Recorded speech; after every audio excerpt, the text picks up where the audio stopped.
TCB family card বিতরণের নামে লক্ষ লক্ষ টাকা হাতিয়ে নিচ্ছেন ঢাকা দক্ষিণ সিটি কর্পোরেশনের একটি দুর্নীতিবাজ চক্র। এই চক্রটি কার্ড বিতরণের নামে অসহায় ভোক্তাদের জিম্মি করে আদায় করছেন মোটা অঙ্কের টাকা। জানা যায়, স্বল্প আয়ের মানুষের সহায়তা প্রদানে টিসিবি ফ্যামিলি কার্ড বিতরণের উদ্যোগ নেয় সরকার।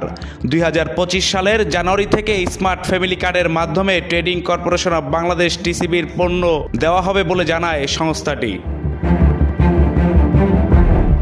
আর এই সুযোগকে কাজে লাগিয়ে বাড়তি টাকা হাতিয়ে নিতে মাঠে নামে ঢাকা দক্ষিণ সিটি কর্পোরেশনের একটি চক্র। এই চক্র কার্ড প্রদানের বিনিময়ে নির্ধারণ করে বিভিন্ন পরিমাণের মূল্য, যদিও এই কার্ড ভোক্তাকে বিনামূল্যে প্রদান করার কথা। ভাই, আমরা এখানে কার্ডের জন্য অনেক হয়রানি হচ্ছি। আর এদের কাছে কার্ড দিলে এরা কার্ড ঠিক মতো দিচ্ছে না। তারপর আসলে বলে 50 টাকা লাগবে, 100 টাকা লাগবে, না দিলে দাঁড়া করে রাখার লাইনে সারাদিন পরে বলে কার্ড নাই, যাও চলে যাও। মানে সকাল থেকে এখানে আসছি, ওনারা আসার কথা, আমরা 10টার দিকে আসছি, 11টা থেকে বসার পরে যে এখানে এক সাইডে যে যার মতো কার্ড নিতে আছে, কার্ডের থেকে আপনার টাকা 20 টাকা 30 টাকা করে নিতে আছে।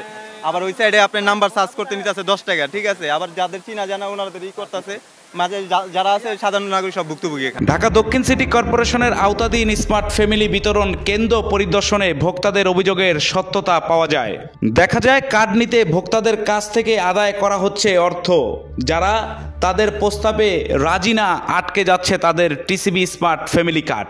কি কয় জানেন, ফোন দিলে আইফোন ফোন দিলে আবার যারা 10 টাকা দেয় তাগোটা দেখে, আমরা 10 টাকা আমগোটা নিয়ে আমগোটা দেখ, আমগোটা দেখেও না, আমরা বুড়ো মানুষ, আমগোটা দেখেও না।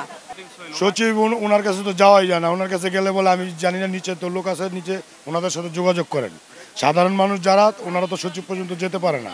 আর যারাও যেতে পারে, কিছুদিন আগে আমাদের কিছু ছোট ভাই ব্রাদার আসছিল, ওনারা এই সচিবের একটা লোক আছে যে উনি 50 টাকা করে না, ওনারা থাবরও মারছে।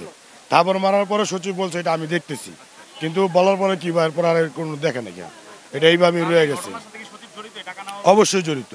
এ বিষয়ে জানতে ঢাকা দক্ষিণ সিটি কর্পোরেশনের প্রশাসন শাখা অঞ্চল 2 ওয়ার্ড সচিব মোহাম্মদ কতিবুদ্দিন সোহেল বলেন, আগে টাকা নিল, তার নির্দেশে এখন টাকা নেওয়া বন্ধ আছে বলে দাবি করেন। আলাদা রুমে বসে আমি কেন বসি? আমার এখান থেকে তো আপনার সকাল থেকে দেখতেছেন, আমরা মানে সবাই নিষেধ করে দিচ্ছি, কেউ কোনো আমরা ব্যানারও দিয়ে দেবো কালকে থেকে।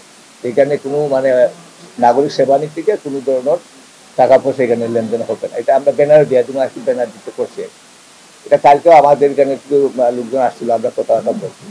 আর আমার যেটা পাশের রুম, তারা বসে, সে বলতে খুশি হয়ে দিতেছে। এটাও আমি মানে বলবো নিষেধ করে দেবো, যে এটাও মানে জন্য আর না হয় পরবর্তী, এবং পরবর্তী আপনাদের কাছে বা এলাকার মানুষের কাছে কোনো রিপোর্ট জন্য না যায়, আমি তারে বলছি এবং আমার ওয়ার্ডটিও আমি বলছি।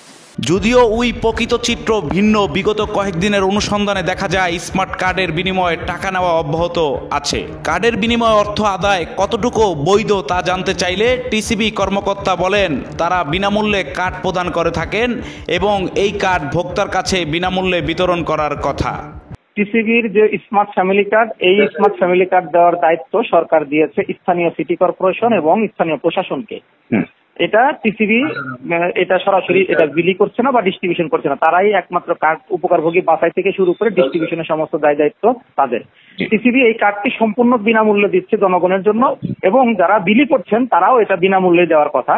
যদি কোথাও কোনো এই কার্ড বিলি করতে কেউ টাকা গ্রহণ করে থাকে বা নিয়ে থাকে, আপনি সংশ্লিষ্ট আঞ্চলিক নির্বাহী কর্মকর্তাকে এই বিষয়টা অবশ্যই অবহিত করে তার কাছ থেকে ব্যাখ্যা জেনে নেবেন যে কেন টাকা নেওয়া হচ্ছে।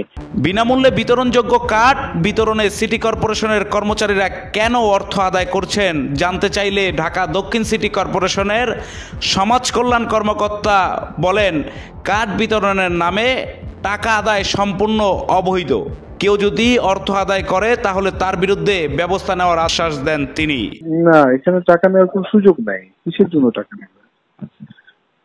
টাকা যদি কেউ নেয়, আবশ্যিকভাবে সেই যদি কোনো অভিযোগ আপনাদের কাছে থাকে আমাদের সাথেও শেয়ার করেন ভাই, আমাদের কাছে কোনো অভিযোগ নাই। আমার কাছে অভিযোগ আসলে আবশ্যিকভাবে আমরা এটা দেখতে পারি। বিষয়টা হচ্ছে যে টাকা নেয়ার কোনো বিধান নাই, তার মানে এটা হচ্ছে অনিয়ম হচ্ছে। তো অনিয়ম কোনোভাবেই আমরা এটা মানে এটা আমরা দেখে চোখ বন্ধ করে থাকবো, তার কোনো সুযোগ নাই।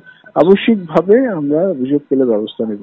এই অবস্থায় টিসিবির এই কার্যক্রমের অনিয়ম তদন্ত করে দোষীদের বিরুদ্ধে ব্যবস্থা নেওয়ার অনুরোধ জানিয়েছেন সাধারণ মানুষ।